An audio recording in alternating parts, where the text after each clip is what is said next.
नमस्कार दोस्तों, देवों के देव महादेव का पावन महीना आरंभ होने वाला है। इस महीने में की गई पूजा का विशेष महत्व होता है।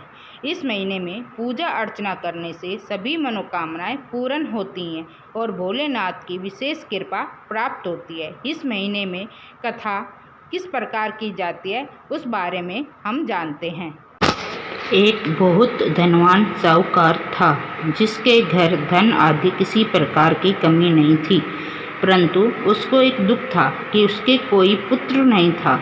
वह इसी चिंता में रात दिन रहता था। वह पुत्र कामना के लिए प्रति सोमवार को शिव जी का व्रत और पूजन किया करता था तथा सायकाल को शिव मंदिर में जाकर शिव जी के श्री विग्रह के सामने दीपक जलाया करता था।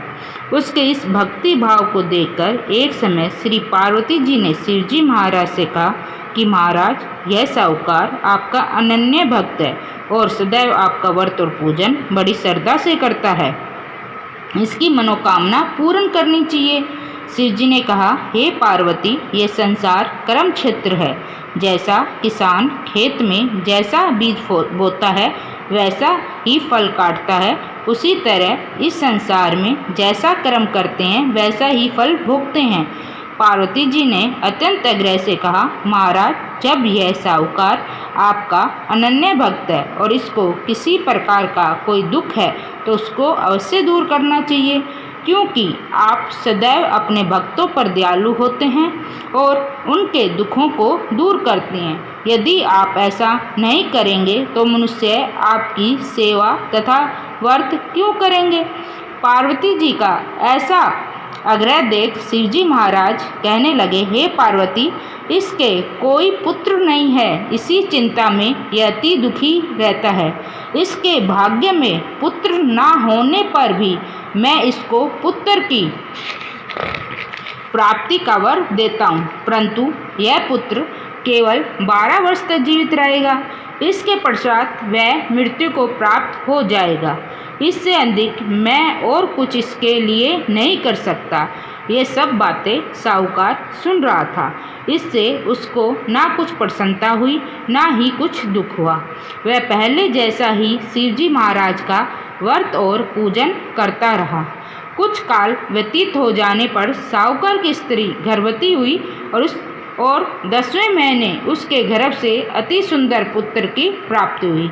साहूकार के घर बहुत खुशी मनाई गई, परंतु साहूकार ने उसकी केवल 12 वर्ष की आयु जान कोई अधिक प्रसन्नता प्रकट नहीं की और न ही किसी को भेद बतलाया।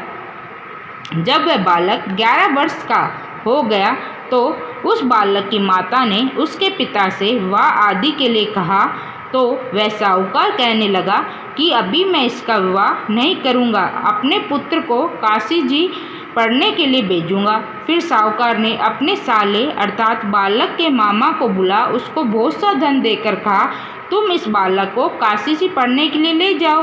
रास्ते में जिस स्थान पर भी जाओ यज्ञ करते और ब्राह्मणों को भोजन कराते जाना। वह दोनों मामा भांजे सब जगह यज्ञ करते ब्राह्मणों को भोजन कराते जा रहे थे। रास्ते में एक शहर पड़ा। उस शहर में राजा की कन्या का विवाह था और दूसरे राजा का लड़का जो विवाह कराने के लिए बारात लेकर आया था वह एक आंख से काना था। उसके पिता को इस बात की बड़ी चिंता थी कि कहीं वर को देख कन्या के माता पिता विवाह में किसी प्रकार की अड़चन पैदा ना कर दें। इस कारण जब उसने अति सुंदर सेठ के लड़के को देखा तो मन में विचार किया कि क्यों ना दरवाजे के समय इस लड़के से वर का काम चलाया जाए। ऐसा विचार कर वर के पिता ने उस लड़के और मामा से बात की तो वह राजी हो गए। फिर उस लड़के को वर के कपड़े पहना तथा घोड़ी पर चढ़ा दरवाजे पर ले गए और सब कार्य प्रसन्नता से पूर्ण हो गया। फिर वर के पिता ने सोचा कि यदि विवाह कार्य भी इसी लड़के से करा लिया जाए तो क्या बुराई है। ऐसा विचार कर उसने लड़के और उसके मामा से कहा, यदि आप फेरों का और कन्यादान का काम भी करा दिए तो आपकी बड़ी कृपा होगी और मैं इसके बदले में आपको बहुत कुछ धन दूंगा। तो उन्होंने स्वीकार कर लिया। विवाह कार्य भी बहुत अच्छी तरह से संपन्न हो गया, परंतु जिस समय लड़का जाने लगा तो उसने राजकुमारी की चुंदरी के पल्ले पर लिख दिया कि तेरा विवाह तो मेरे साथ हुआ है, परंतु जिस राजकुमार के साथ तुमको भेजेंगे वह एकांक से काना है और मैं काशी जी पढ़ने जा रहा हूँ। लड़के के जाने के पश्चात उस राजकुमारी ने जब अपनी चुंदरी पर ऐसा लिखा हुआ पाया तो उसने राजकुमार के साथ जाने से मना कर दिया और कहा कि यह मेरा पति नहीं है, मेरा विवाह इसके साथ नहीं हुआ है, वह तो काशी जी पढ़ने गया है। राजकुमारी के माता पिता ने अपनी कन्या को विदा नहीं किया और बारात वापस चली गई। उधर सेठ का लड़का और उसका मामा काशी जी पहुंच गए। वहां जाकर उन्होंने यज्ञ करना और लड़के ने पढ़ना शुरू कर दिया। जब लड़के की आयु 12 साल की हो गई उस दिन उन्होंने यज्ञ रचा रखा था कि लड़के ने अपने मामा से कहा, मामा जी आज मेरी तबीयत कुछ ठीक नहीं है।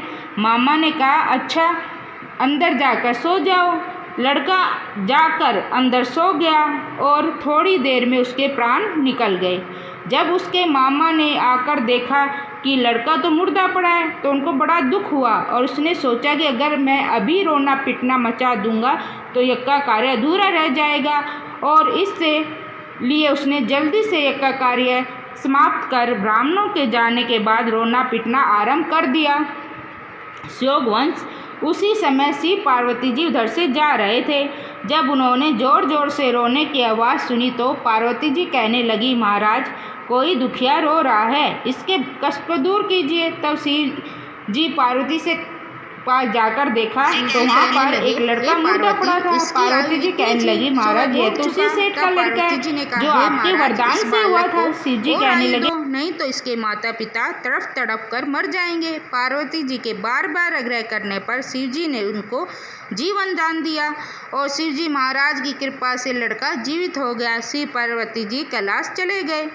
तब वह लड़का और मामा उसी प्रकार यज्ञ करते तथा ब्राह्मणों को भोजन कराते अपने घर की ओर चल पड़े। रास्ते में उसी शहर में आए जहाँ उसका विवाह हुआ था। वहाँ पर आकर उन्होंने यज्ञ आरंभ कर दिया तो उस लड़के के ससुर ने उसको पहचान लिया और अपने महल में ले जाकर बड़ी खातिरदारी की और साथ ही बहुत दास दासों सहित आदरपूर्वक लड़की और जवाई को विदा किया। जब वह अपने शहर के निकट आए तो मामा ने कहा, मैं पहले तुम्हारे घर जाकर खबर कराता हूँ।